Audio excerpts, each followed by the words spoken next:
याद है कुछ सालों पहले जब एक रात 8 बजे अचानक से वक्त बदल गए, जज्बात बदल गए।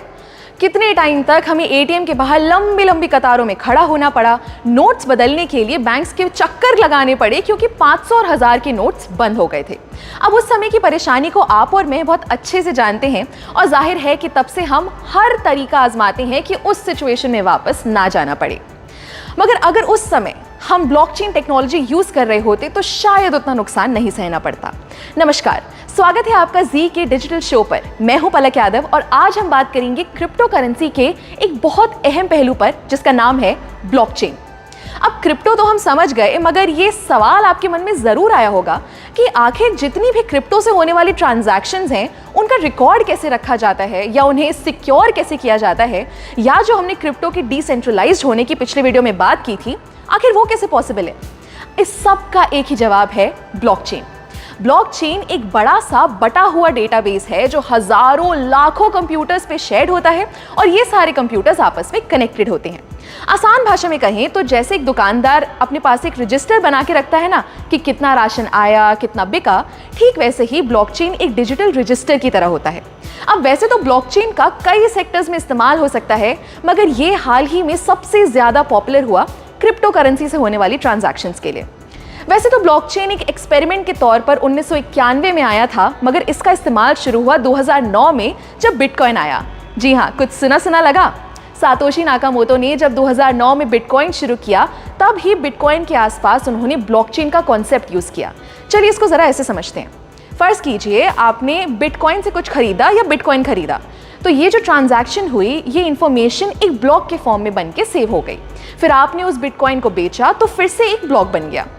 अब ऐसे ही आप जितनी बार ट्रांजैक्शंस करेंगे तो उसका एक ब्लॉक बनता जाएगा और वह सारे ब्लॉक्स एक चेन से जुड़ते जाएंगे, इसलिए इसका नाम है ब्लॉकचेन। सिंपल। मगर ये हमारे ट्रांजैक्शन यानी लेन देन के डेटा को सेव कैसे रखता है? हर एक ब्लॉक की अपनी एक आइडेंटिटी होती है। जैसे आप और मेरा फिंगरप्रिंट कभी सेम नहीं हो सकता, वैसे ही हर ब्लॉक को एक की मिलती है जो उसकी अपनी होती है और सबसे अलग होती है। क्योंकि ये डिसेंट्रलाइज्ड होता है, तो अगर इस चेन के किसी ब्लॉक में कोई दिक्कत भी आती है तो बाकी ब्लॉक्स पर कोई फर्क नहीं पड़ेगा। ब्लॉकचेन एक ऐसा सिस्टम है जिसे हैक करना, हटाना या चेंज करना लगभग नामुमकिन है। दोस्तों, मानो या ना मानो, ब्लॉकचेन का फ्यूचर बहुत बड़ा है और इसका इस्तेमाल लगभग हर जगह शुरू होने का टाइम दूर नहीं है, क्योंकि इसके बहुत से फायदे हैं। जैसे नंबर 1, क्योंकि डिस्ट्रीब्यूटेड है और इसमें स्टोर्ड जानकारी किसी लाइब्रेरी या सरकारी दफ्तर की तरह एक जगह नहीं रखी जाती।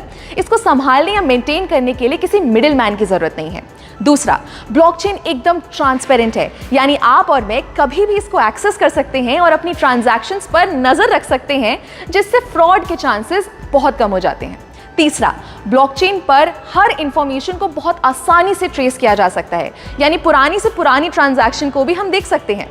चौथा, ये टेक्नोलॉजी एकदम फास्ट है। हर चीज़ का लिखा हुआ रिकॉर्ड बनाने में बहुत टाइम और मेहनत लगती है, मगर वही जानकारी को अगर ब्लॉकचेन के जरिए सेव करें तो वो बहुत आसानी से और बहुत जल्दी हो जाएगा। और आखिरी, जैसा मैंने पहले भी बताया कि ये बहुत सेफ है, तो आप टेंशन फ्री होकर इसका इस्तेमाल कर सकते हैं। क्या आपको पता है, बहुत से भारतीय बैंक्स ने इस ब्लॉकचेन टेक्नोलॉजी को ऑलरेडी यूज करना शुरू कर दिया है, जैसे ई-केवाईसी के लिए, ई सिग्नेचर के जरिए ऑनलाइन डॉक्यूमेंट्स या कागजात वेरीफाई करने के लिए, कमर्शियल लेटर्स बनाने के लिए इत्यादि। हमारी प्लानिंग कमीशन यानी नीति आयोग ने भी ब्लॉकचेन पर व्हाइट पेपर पब्लिश कर दिया है, जिसमें ई गवर्नेंस को लेकर इसके इस्तेमाल की बात की गई है। एक मजे की बात बताऊं, 2010 में पहली बार फ्लोरिडा के एक आदमी ने 10,000 बिटकॉइन से 2 पिज्जा खरीदे थे, और आज एक बिटकॉइन की अगर कीमत लगभग 15 लाख रुपए है, तो अनुमान लगाइए 10,000 बिटकॉइंस की कीमत क्या होगी।